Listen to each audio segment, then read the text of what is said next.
No había, no había ejército, no había caballería, no venía ningún refuerzo. En la frontera, donde el vecino más cercano podía vivir a muchas millas de distancia y la protección militar era un sueño, cada familia enfrentaba una realidad brutal: o te protegías o morías. Las incursiones podían llegar sin aviso y convertir una casa tranquila de troncos en un campo de batalla. La diferencia entre la vida y la muerte estaba en la preparación, en la vigilancia y en la decisión de pelear por cada palmo de terreno. Imagina despertar en mitad de la noche y notar un silencio extraño. Ni grillos, ni aves, ni el resoplar de los caballos. Solo el viento. En ese mundo, la naturaleza te avisaba, si sabías escucharla. Las familias que sobrevivieron no lo hicieron por casualidad. Crearon sistemas de defensa tan completos que, con herramientas simples y materiales primitivos, superaban a muchas instalaciones militares de la época. Convirtieron chozas en fortalezas, rutinas diarias en protocolos y al desierto en un aliado silencioso. Primer pilar: detección temprana. La base de todo era detectar a los atacantes antes de que pudieran acercarse. Sin aviso, no hay defensa. Por eso, los pioneros levantaban puestos de observación en lugares altos o tras formaciones rocosas. No eran torres elegantes, sino escondites de ramas, troncos y tierra que ofrecían dos cosas esenciales: buena vista y rutas de escape. Aprendieron a leer líneas de visión, a reconocer por dónde podía acercarse un enemigo y a vigilar sin ser vistos. Los animales eran parte del sistema. Perros, gansos, vacas y caballos se convertían en centinelas. Un perro que deja de dormitar y mantiene las orejas en alto, un ganso que interrumpe su rutina y gime, un caballo que mueve la cabeza con nerviosismo. Nada de ladridos alocados, entrenaban a los perros para alertar sin delatar la posición, con gruñidos bajos o señales aprendidas. Esos compañeros ofrecían vigilancia 24 horas al día, algo que ningún humano podía sostener. También practicaban la lectura del entorno. Huellas poco profundas que indican paso reciente, tallos rotos con savia fresca, barro removido, aves que levantan vuelo en cadena siguiendo una línea invisible. Aprendieron a distinguir el paso de una familia del de una partida de guerra, a calcular dirección y tiempo desde la última presencia. El bosque habla, pero hay que saber hacer las preguntas. La comunicación era urgente y simple. Cuernos con toques codificados, disparos con secuencia pactada, columnas de humo con patrones conocidos. Cada señal tenía un significado: peligro inmediato, avistamiento lejano, petición de ayuda o llamado a refugiarse. La clave no era la espectacularidad, sino la claridad. Con esas señales, en pocas horas una noticia podía recorrer una región entera. Y no estaban solos en la información. Comerciantes viajeros, aliados indígenas y mensajeros militares aportaban inteligencia sobre movimientos, tensiones y rutas de guerra. Cruzaban datos, contrastaban rumores y preparaban respuestas antes de que el peligro tocara a la puerta. Cuando la información fluye, la sorpresa pierde fuerza. Segundo pilar: fortificar lo cotidiano. Una vez detectada la amenaza, había que aguantar. La casa de troncos se convertía en bastión. Se reforzaban paredes con capas extra de madera y piedra por dentro, se mejoraban las uniones con barro y cal mezclados con fibras, y se cerraban rendijas por donde pudiera entrar fuego o una flecha. No era bonito, era efectivo. Una pared bien reforzada podía detener proyectiles y retrasar incendios. A la altura de los hombros, se abrían troneras, ranuras estrechas por fuera y más anchas por dentro. Esa forma evitaba que una flecha entrara fácil y permitía al defensor apuntar con comodidad. La posición de cada tronera no era al azar, cubrían ángulos, formaban campos de tiro que se superponían y dominaban los caminos de aproximación. La meta era obligar al atacante a entrar donde el defensor mandaba. El tejado también se preparaba. Se instalaban escotillas para subir rápido, barriles o tinajas de agua a mano para apagar antorchas, y parapetos bajos de madera para cubrir a quien disparara desde arriba. Incluso se dejaban cuerdas y escaleras internas para moverse entre niveles sin exponerse. Desde lo alto, la vista mejora y la defensa gana. Fuera de la casa, el terreno se convertía en otra línea de defensa. Empalizadas con estacas afiladas rodeaban el perímetro, Abatís de ramas entrelazadas frenaban la carrera y zanjas canalizaban a los atacantes hacia zonas de tiro cruzado. Nada de lujos, madera, tierra y tiempo. Con eso bastaba para romper un ataque coordinado y ganar minutos preciosos. Si todo fallaba, quedaba el plan oculto. Sótanos reforzados, túneles de escape y cámaras escondidas ofrecían una última carta durante un asedio. No eran cuevas improvisadas, ventilación, reservas de agua, comida seca y un pequeño arsenal garantizaban resistencia silenciosa. Aguantar no es glamuroso, pero es lo que salva. Y hablando de sobrevivir, la logística era la sangre de la defensa. Pozos protegidos, depósitos de alimentos en lugares ocultos, y munición guardada en recipientes secos y seguros. Quien se quedaba sin agua o sin pólvora ya había perdido, aunque siguiera respirando. La previsión, más que la puntería, decidía el final de muchos asedios. Tercer pilar, armas y táctica en casa propia. Los pioneros elegían armas por fiabilidad, no por brillo. Un rifle de buena precisión para media y larga distancia, una escopeta para entradas cercanas, una pistola como respaldo. Mecanismos simples, mantenimiento fácil, piezas resistentes. Conocían cada herramienta, la limpiaban, la probaban y cuidaban la pólvora como si fuera oro. La munición no caía del cielo. Fundían plomo en moldes caseros, reciclaban, cuidaban el polvo negro lejos de la humedad y repartían los tiros con cabeza. Había reglas claras, nada de disparos impulsivos, nada de vaciar la boca de fuego por nervios. Cada bala debía tener un propósito y un blanco probable. En combate, se imponía el posicionamiento. Nadie se quedaba de pie en ventana abierta. Se trabajaba a media altura, con apoyo firme, respiración controlada y comunicación de voz baja. Se medían distancias con referencias del terreno, se calculaban ángulos, se manejaban los ritmos de fuego para no gastar de golpe ni delatar patrones. Los campos de tiro cruzado convertían los accesos en trampas. ¿Y si el combate se cerraba? Entonces contaban los cuchillos, las hachas pequeñas y lo improvisado. Movimientos cortos, guardias altas, proteger la mano que empuña, atacar y retroceder. En espacio estrecho, una herramienta simple puede valer más que un rifle descargado. Entrenaban en casa, practicaban en el patio, repetían hasta que el cuerpo respondiera solo.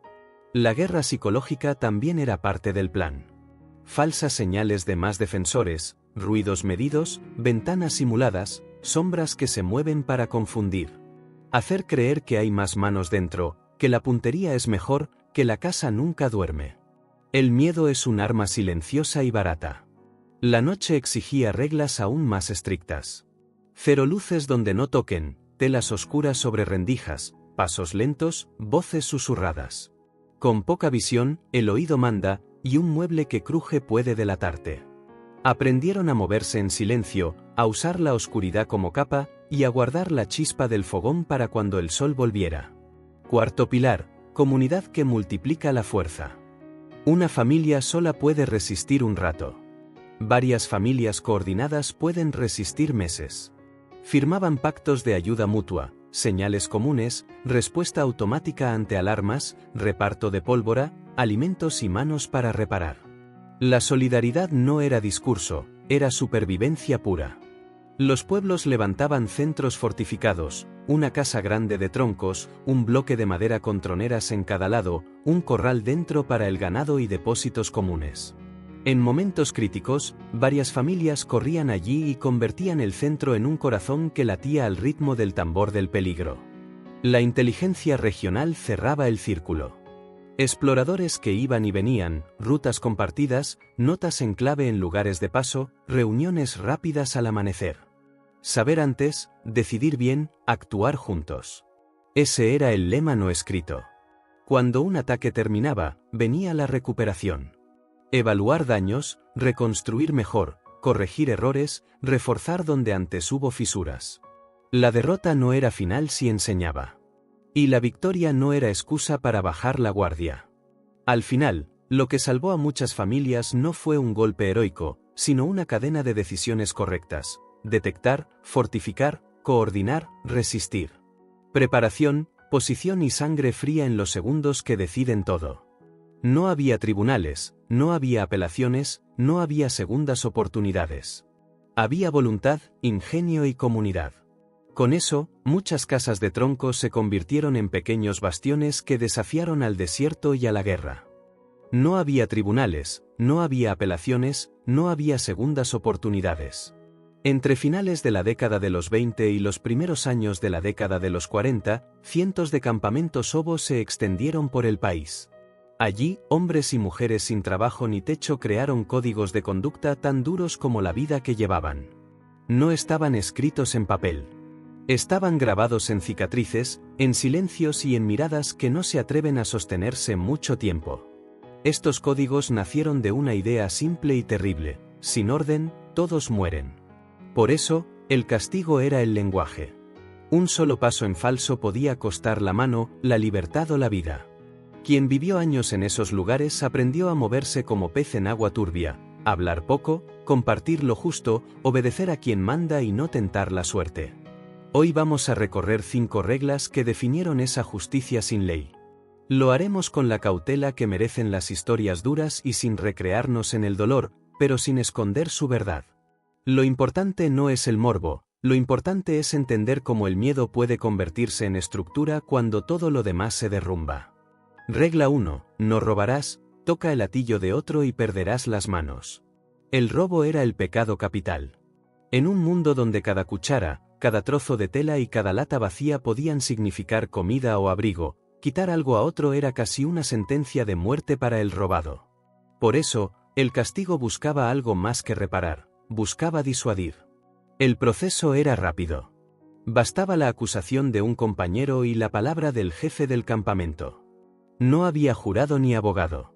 La rapidez era la herramienta para cortar de raíz el goteo de hurtos que podía desatar la violencia general. El castigo, aplicado por varios miembros, convertía a la comunidad en responsable y testigo. Después, venía el vacío: nadie debía ayudar al castigado, porque la ayuda, decían, también rompía el orden. La lección era dura y pública.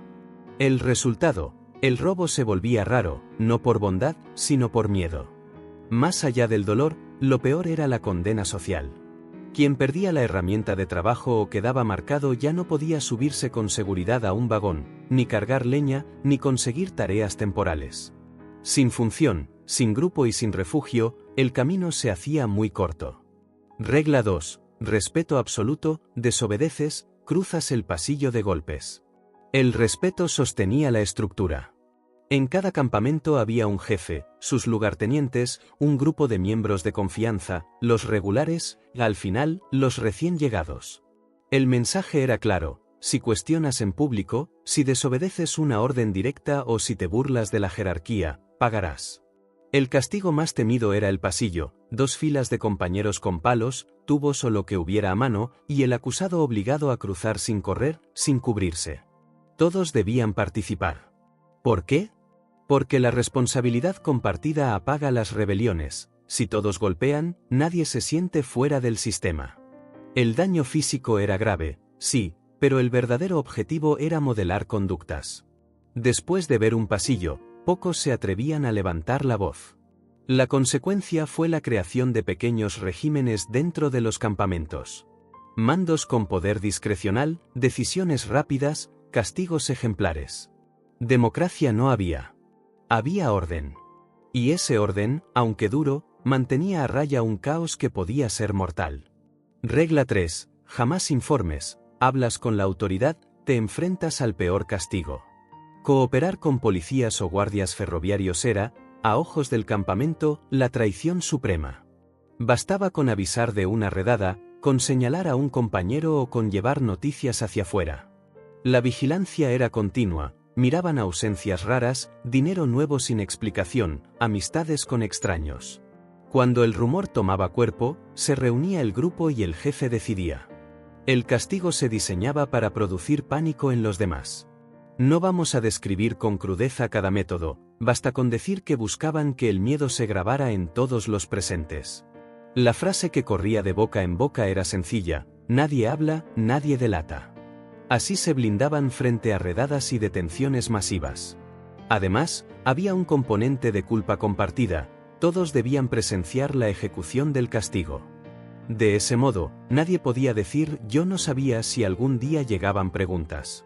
Esa mezcla de secreto a voces y responsabilidad colectiva soldaba al grupo, a un precio altísimo. Regla 4. Tolerancia cero con la violencia sexual, el que agrede, queda marcado y expulsado. En los campamentos había mujeres, jóvenes y hombres vulnerables. Sin una regla firme, los abusos podían romper la cohesión y convertir el lugar en un infierno. Por eso, los líderes optaron por un camino extremo: castigos severos, resolución rápida y expulsión inmediata. El estándar de prueba era bajo comparado con la justicia formal, pero la lógica era clara: un falso positivo daña, sí, permitir a un agresor en el grupo, decían, destruye a todos. Tras la decisión, el agresor quedaba marcado de forma visible y era echado del campamento con prohibición de regresar. La dureza funcionaba como disuasión y como mensaje a otros campamentos: si llega este sujeto, ya sabes quién es. ¿Resultado? En lugares donde la regla se cumplía, la violencia sexual fue rara. No por conciencia refinada, sino por miedo al castigo y por la certeza de que nadie protegería al culpable. Regla 5. Nunca abandones a los tuyos. Si huyes, enfrentarás un tormento prolongado. La supervivencia en esos lugares dependía de algo frágil: solidaridad durante los momentos malos. Cuando aparecía la policía, cuando llegaba una banda rival o cuando un incendio se descontrolaba, la regla era ayudar, aunque diera miedo. Quien salía corriendo y dejaba a otros atrás se convertía en un peligro para todos, porque normalizaba la cobardía. Por eso, el castigo al cobarde buscaba un objetivo doble: dolor prolongado y lección pública. La comunidad hacía turnos para sostener el castigo, y al mismo tiempo, para presenciarlo. Era un teatro oscuro con un mensaje simple: en la próxima redada, pelearás hombro con hombro o no volverás a caminar. De nuevo, el miedo como cemento. ¿Por qué funcionaban estas reglas? Puede sonar paradójico, pero estas normas extremas redujeron ciertos tipos de violencia interna. Si todos saben que robar trae una pena ineludible, el robo baja. Si nadie osa desafiar al jefe en público, los conflictos se resuelven con menos estallidos. Si el agresor sexual será identificado y expulsado, los potenciales agresores se lo piensan dos veces. No es un modelo justo ni humano, es un modelo útil para gente al borde del abismo. Estas reglas también construyeron identidad. Compartir el miedo, el secreto y el castigo generó pertenencia. El precio fue altísimo: arbitrariedad, abusos de poder, castigos que hoy nos horrorizarían. Pero en aquel vacío de leyes y de empatía social, muchos creyeron que no había alternativa. Lecciones que quedan. Primera, cuando una comunidad se siente abandonada, crea su propio orden, y ese orden suele nacer del miedo más que del consenso. Segunda, los castigos ejemplares pueden frenar conductas, pero dejan a su paso trauma y rencor que duran años. Tercera, incluso en los lugares más duros, hay quienes intentan proteger a los vulnerables, aunque sea con herramientas terribles. No se trata de admirar esas reglas, sino de entender por qué existieron. En la frontera, las familias hicieron de la defensa una ciencia casera. En los campamentos Obo, los marginados convirtieron el miedo en ley. En ambos casos, la idea central fue la misma: sin preparación y sin comunidad, el mundo te traga. Cerramos con un pensamiento sencillo. La seguridad no es solo muros, armas y señales, también es confianza. Cuando la confianza desaparece, los muros se levantan más altos y las manos aprietan más fuerte. La historia nos recuerda que es mejor construir puentes antes de que nos veamos obligados a construir fortalezas o códigos de hierro. Si quieres, puedo adaptar este guión a un formato de vídeo con llamadas a suscripción, pausas de tensión y ganchos al inicio y al final de cada bloque, o convertirlo en un hilo narrativo por